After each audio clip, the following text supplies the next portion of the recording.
AI agents are everywhere, automating tasks and making decisions at machine speed. But agents make mistakes. Just one rogue agent can do big damage before you even notice. Rubrik Agent Cloud is the only platform that helps you monitor agents, set guardrails, and rewind mistakes, so you can unleash agents, not risk. Accelerate your AI transformation at Rubrik.com. That's RUBRIK.com. 911, what's the nature of your emergency?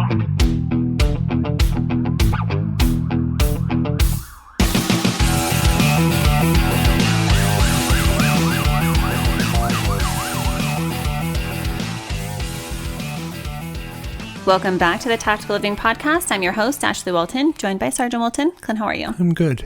You know, I never had a parent as a police officer. Clint, you had a father who worked in corrections. So I can't say that I know what it's like to have been raised under that type of schedule. However, I do know what it's like to be a child and thinking to myself, probably because I was raised in a very I don't want to say strict, but very well-meaning household, to where I would never say something aloud like "you're never really here" to one of my parents. But in looking back, it was truly like that. My mom was an amazing mom. She was a homemaker, and that was her dream, was to be a parent to us, and she was a phenomenal one. But my dad was literally the first man to ever love me, and he was the person that I just wanted to be with all of the time. And yet he was the one who was never there because he was so busy out working, providing and supporting his parents. But I know that for a lot of first responders, they have that constant weigh down of not being able to be there in the way that they might want to be, especially as a parent.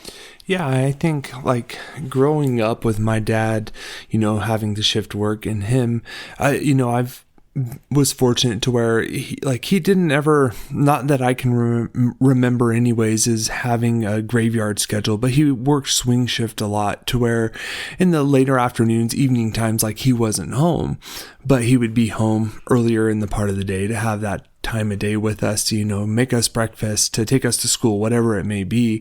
And then throughout his career, he went to day shift, and, he would work graveyard sometimes when he wanted overtime or anything like that. But it's one thing that it jumps out in my mind is in elementary school, it was more so of him not being there as much because he worked that swing shift, to where it was me, my brother, and my mom. We would figure out, okay, what are we doing for dinner tonight? And my mom would always make us dinner, and you feel that absence. He's there, but the one good thing is my dad was always home on the weekends. He used that time to spend time with us on the weekends. Yeah, and the psychological concept here is called emotional availability deficit. And I want to point something out, because listening to you talk, Clint, it just dawned on me that there could be a way that some parents go a little bit too far in order to be able to make up for things. And the thing that sticks out in my mind is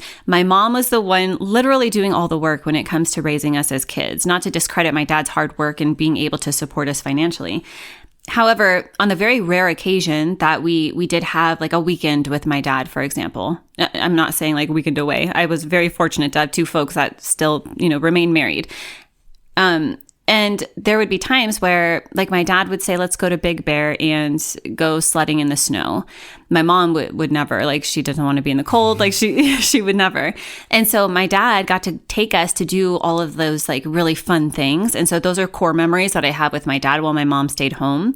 And he didn't really do a good job at allowing my mom opportunities to be able to do those types of things for us. And so as a child, we're going to Disneyland, those are the things that stick out in your mind. And so I'm bringing that to the forefront because I think it's important to be able to pay attention to that.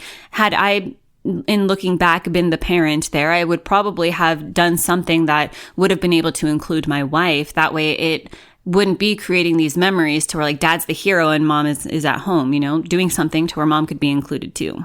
It's so funny that as you were saying that, I was thinking of all the times my dad took me and my brother out on adventures like that on the weekend or doing whatever. And the one time my mom did go with us up to the mountains to go sledding, to do that adventure.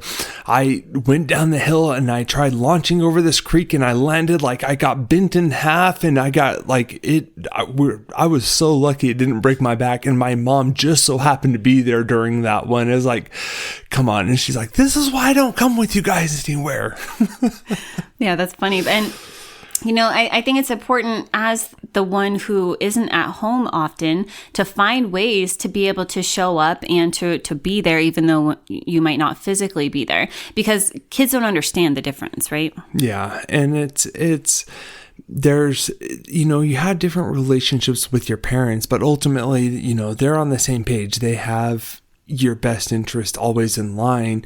And it's being able to have that healthy dynamic to be able to encompass everybody within your life and to create those rules and the this is what we're doing as a family together.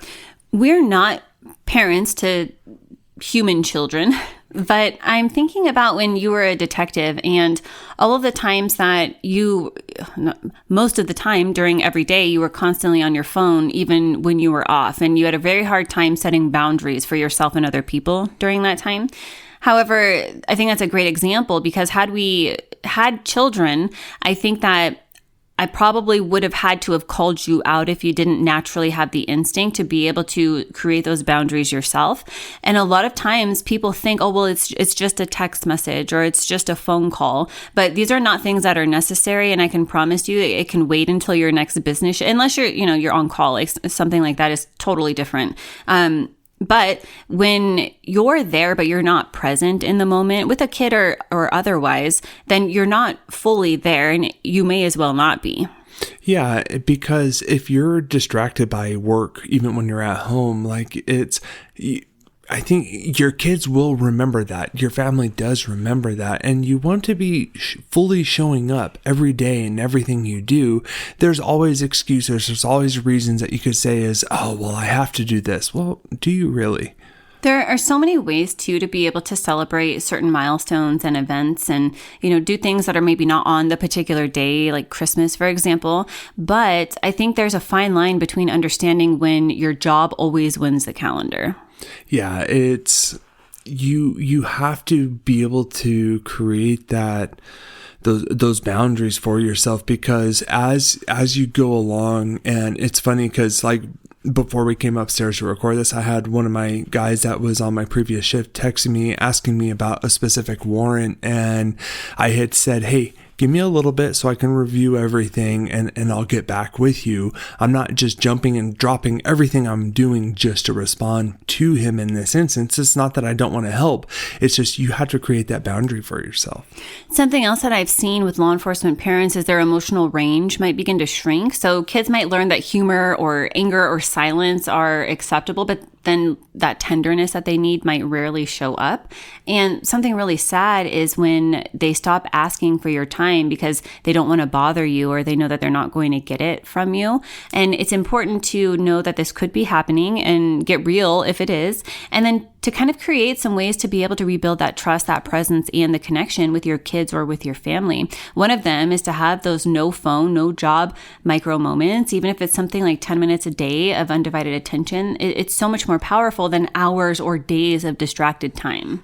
It's something funny. We started watching this show last night called Ripple, and it's really interesting to see it's the ripple effect that things have. And there's an instance where a father has a deaf daughter, and his response to his daughter and what she does and doesn't do, and just looking at that dynamic of, creating and setting time with intention to be with your kids, to where you give them that undivided attention. You're not on your phone while you're there playing with them. You're not sitting there not giving them your full attention.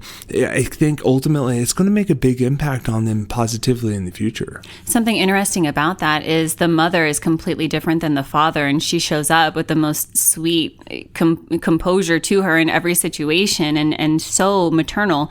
And so in that child's memories, that's what's going to be instilled. They're going to know dad was short-tempered and mom was the one that I could always go to. And of course, that's not the truth, right? That father loves her. It's just he has a very difficult time and conditioning in being able to show up and then present in the way that perhaps he ought to.